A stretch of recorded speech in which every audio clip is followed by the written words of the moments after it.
నీవు ఒంటరివాడినని అనుకుంటున్నావా? నీ బాధను ఎవ్వరూ అర్థం చేసుకోవడం లేదని భావిస్తున్నావా?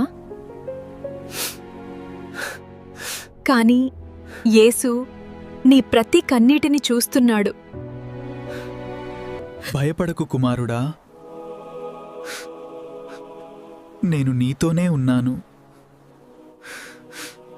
నీ జీవితంలో కొత్త ఆశను నేను తీసుకొస్తాను.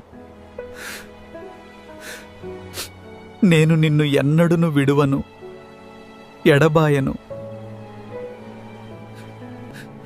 ఈ రోజు నుండి నీ జీవితం మారబోతోంది.